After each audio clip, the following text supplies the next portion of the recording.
Welcome to A to Z study point. प्यारे दोस्तों, जैसा कि देख रहे हैं झारखंड चौकीदार भर्ती परीक्षा के लिए आप लोगों ने फॉर्म को डाल दिए हैं और आप लोग का इंतज़ार है कि झारखंड होमगार्ड चौकीदार या कोई भी झारखंड से रिलेटेड कॉम्पिटिटिव एग्जाम है तो ये सभी क्वेश्चन आपके लिए काफ़ी महत्वपूर्ण है। तो आइए क्लास की शुरुआत करते हैं और देखते हैं कि क्वेश्चन किस तरह से झारखंड हो या उस जिला से रिलेटेड क्वेश्चन को पूछे जाते हैं। तो आइए क्वेश्चन की शुरुआत करते हैं।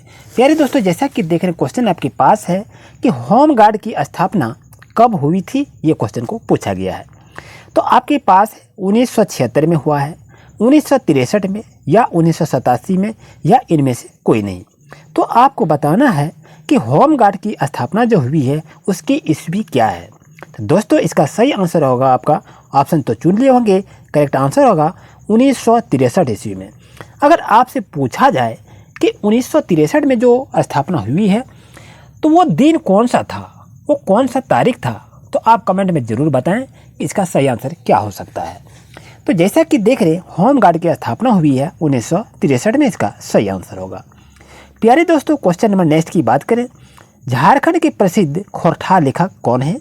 विनय तिवारी, धर्मेंद्र सिंह, करण दास या इनमें से कोई नहीं।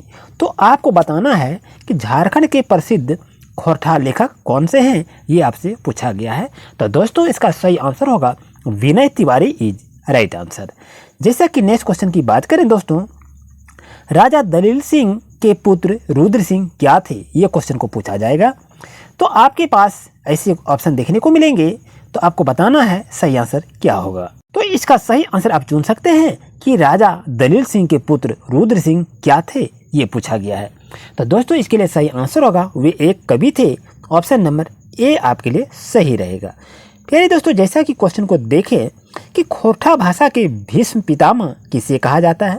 राजा दलील सिंह को या विनय तिवारी को या श्रीनिवास पेनुरी को या इनमें से कोई नहीं। तो दोस्तों, बता सकते हैं कि सही आंसर क्या होगा, खोरठा भाषा के भीष्म पितामह किसे कहा जाता है। तो दोस्तों, इसके लिए सही आंसर होगा आपका option number C, Srinivas Panuri is right answer. जैसा कि क्वेश्चन नंबर हम 5 की बात करें, 1954 में पानुरी जी ने खोरठा रचना की है, तो जिसका नाम है, क्या नाम रखा गया था उस रचनाकार का? तो आप नाम बताएंगे तो जरूर आप बताएंगे। इस तरह से आपके पास 4 ऑप्शन देखने को मिलेंगे। तो दोस्तों, याद रहे 1954 में पानुरी जी ने खोरठा रचना की थी, उसका नाम क्या है, आप जल्दी से बताएं। तो आप आंसर भी चुन लिए होंगे दोस्तों, करेक्ट आंसर होगा ऑप्शन नंबर सी, बाल किरण इज राइट आंसर। यानी बाल किरण क्या है? यह एक रचना है जो कि पानुरी के द्वारा 1954 में लिखा गया था। जिससे कि क्वेश्चन को देखें कि बंगाल का सूख किसे कहा जाता है? तापी नदी को, यमुना नदी को, दामोदर नदी को या सिंधु नदी को?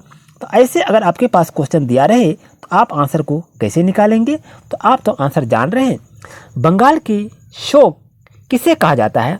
तो दोस्तों, इसका सही आंसर होगा ऑप्शन नंबर सी, दामोदर नदी is right answer. Question number 7 की यदि हम बात करें कि सुखोई 30 में यात्रा करने वाले प्रथम राष्ट्रपति कौन थे?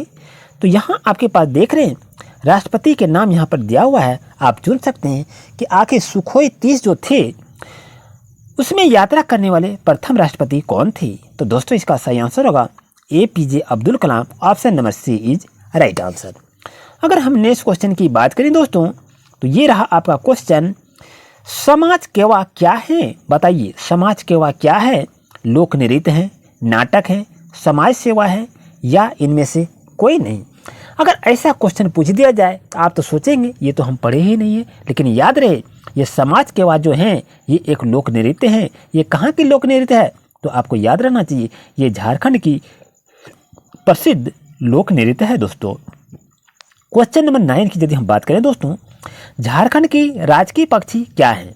तो झारखंड की राजकीय पक्षी आप तो जान लिए होंगे, तो इसका सही आंसर भी आप अच्छी तरह से समझ ही गए होंगे। तो इसका सही आंसर होगा कोयल इज राइट आंसर।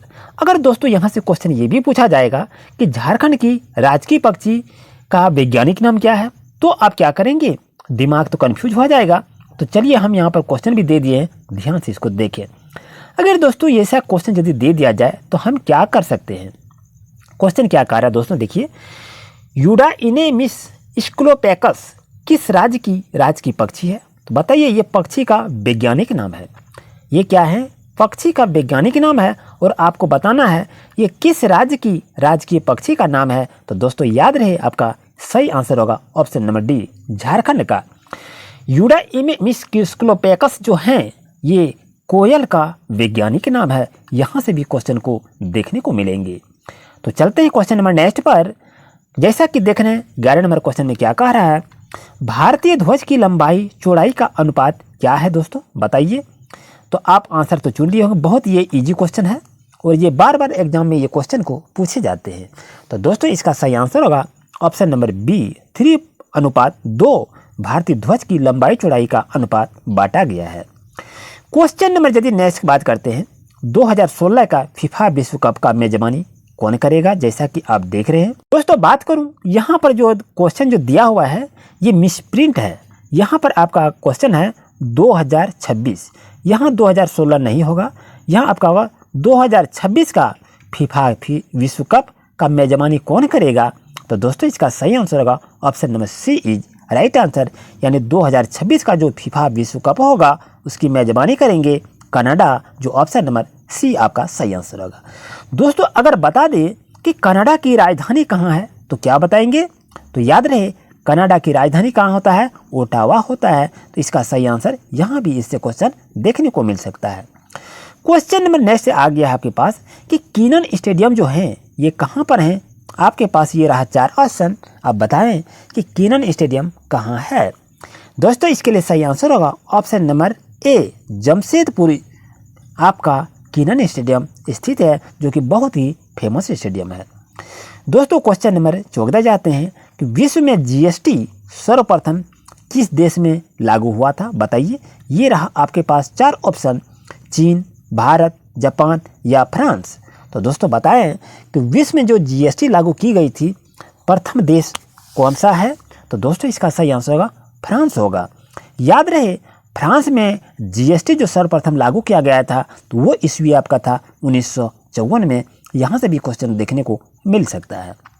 जैसे कि क्वेश्चन को देख रहे हैं, जीएसटी कैसा कर है बताएं, प्रत्यक्ष कर है, अप्रत्यक्ष है या दोनों है या इनमें से कोई नहीं है, तो आपसे पूछा गया है। तो दोस्तों याद रहे जीएसटी जो है यह एक अप्रत्यक्ष कर है, ऑप्शन नंबर बी आपके लिए सही रहेगा। क्वेश्चन नंबर 16 की यदि हम बात करें कि जीएसटी लागू करने वाला भारत का प्रथम राज्य कौन सा था, बताएंगे। और ये रहा आपका आंसर, असम, अरुणाचल प्रदेश, झारखंड या पश्चिम बंगाल। तो बताइए दोस्तों कि जीएसटी लागू करने वाला प्रथम राज्य कौन सा बन गया है, आप बताएंगे। तो दोस्तों इसके लिए सही आंसर होगा आपका असम इज राइट आंसर। आपसे रिक्वेस्ट है आपका दोस्तों असम की राजधानी कहाँ है, कमेंट सेक्शन में इसका जवाब जरूर दें। जैसा कि नेक्स्ट क्वेश्चन की यदि हम बात करें कि जीएसटी पंजीकरण में कुल कितने डिजिट होते हैं, यानी कितने अंक होते हैं। यदि हम जीएसटी का रजिस्ट्रेशन करते हैं तो वो कितने अंक उसमें देखने को मिलते हैं, ये आपसे अगर क्वेश्चन को पूछ दिया जाएगा तो दोस्तों हम क्या कर सकते हैं। तो दोस्तों इसका सही आंसर होगा 15 डिजिट होता है, ऑप्शन नंबर सी आपके लिए सही रहेगा। क्वेश्चन नंबर 18 की यदि हम बात करें, नीति आयोग का अध्यक्ष कौन होता है, राष्ट्रपति होते हैं, प्रधानमंत्री होते हैं या न्यायपालिका होते हैं या राज्य के मुख्यमंत्री होते हैं। आपसे जवाब देना है कि नीति आयोग का अध्यक्ष कौन होता है। तो दोस्तों इसका सही आंसर होगा प्रधानमंत्री होते हैं, option number B is right answer. Question number 19, NITI आयोग के प्रथम अध्यक्ष कौन थे, श्रीमती इंदिरा गांधी, नरेंद्र मोदी, श्री अटल बिहारी वाजपेयी या इनमें से कोई नहीं। तो दोस्तों याद रहे नीति आयोग के प्रथम अध्यक्ष कौन थे, तो सही आंसर होगा Narendra Modi is right answer, option number B is correct. Question number next, Hemant Soren का जन्म कब हुआ था। इस तरह से अगर आपके पास 4 ऑप्शन देखने को मिलेंगी तो क्या करेंगे, बताइए। हेमंत सोरेन का जन्म कब हुआ था। तो दोस्तों सही आंसर होगा 10 अगस्त 1975 को हुआ था, ऑप्शन नंबर यहाँ तो कहीं नहीं आ रहा है। तो याद रहे तो 10 अगस्त 1975 को हेमंत सोरेन का जन्म हुआ था, इस चीज़ को आप याद रखें, 10 अगस्त 1975 को। तो ऑप्शन नंबर कहीं आपका सही नहीं है, ये आपका मिसप्रिंट है दोस्तों। तो याद रहे जन्म कब हुआ है, 10 अगस्त 1975 को। तो इसी तरह से क्लास लेने के लिए अभी चैनल को सब्सक्राइब करें और मिलते हैं न्यू क्लास में। Thank you very much.